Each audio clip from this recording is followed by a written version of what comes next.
भिवू नकोस, मी तुझ्या पाठीशी आहे, असं शाश्वत वाक्य स्वामींचं आहे. स्वामी हे आपल्या जगत आपल्याला साथ देतात. म्हणजे आपण जशी जशी आपण त्यांची भक्ती करतो, त्यांचं नामस्मरण करतो, तसे तसे ते आपल्याला आपल्याला काहीतरी म्हणजे नवीन काहीतरी दाखवण्याचा प्रयत्न करतात आणि ते खरंच घडत असतं. तसंच आहे आता. मनुष्य जन्मापासून तर मरणापर्यंत सतत भयेच्या या छत्राखाली जगत असतं.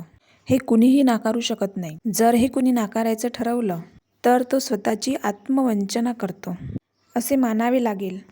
कारण कोणाचे ना कोणाचे तरी भय सतत त्याचा पिच्छा पुरवत असते. चिंतेतूनच भयाची निर्मिती होते आणि ही चिंता मनुष्याला नेहमी भेडसावत असते. तसे पाहिले तर शिशुवयात आपल्याला भयाचे अजिबात ज्ञान नसते. भयाची भावनासुद्धा आपल्या मनात येत नाही. देवघरातले निरांजन, पेटती अगरबत्ती, मेणबत्ती अशांकडे बालकाचं निरागसपणे लक्ष जातं, म्हणजे जास्त प्रमाणात लक्ष जातं. अशा प्रकाशाकडे ते झेपावतात आणि हात लावण्याचा प्रयत्न करतात. त्याचबरोबर त्यांना आपण सांगण्यात येते की तिथे हात लावू नको, ते आपल्याला भाजेल किंवा हाताला चटके बसेल.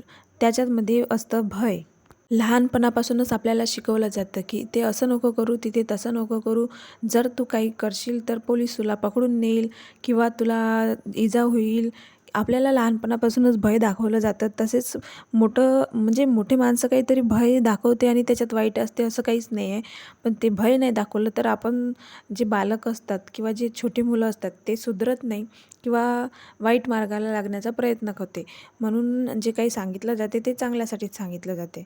लहानपणापासून त्याला खाऊ घालण्यासाठी राक्षस येईल, पटकन खाऊन घे, चिवताई येईल, म्याऊ येईल, असं करू करू आपण त्याला खाऊ घालण्याचा प्रयत्न करतो. नाहीतर तो खात नाही किंवा तो त्याच्याकडे बघतसुद्धा नाही. म्हणून लहानपणापासूनच आपल्याला भय दाखवण्यात येते. शाळेत जायचं असतं, शाळेमध्ये जर अभ्यास केला नाही तर सर रागवेल आपल्याला, शिक्षक रागवेल असं सांगितलं जातं.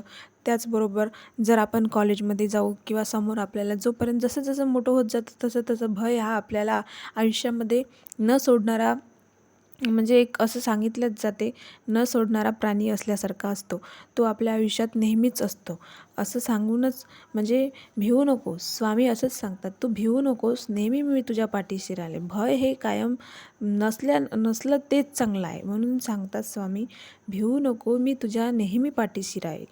आपल्याला हे लहानपणापासून सांगितलं जातं की हे नको करू, ते नको करू, त्यामध्ये असं करू नको, तसं करू नको. त्यामध्ये भय आपल्याला नेहमी सांगितलं जातं. त्याचबरोबर हे स्वामी सांगतात की भिवू नकोस, मी तुझ्या नेहमी पाठीशी राहील. कोणत्याही कामामध्ये अडथळा येणार नाही.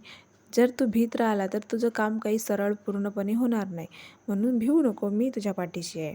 श्री स्वामी समर्थ. जय जय स्वामी समर्थ. श्री स्वामी समर्थ.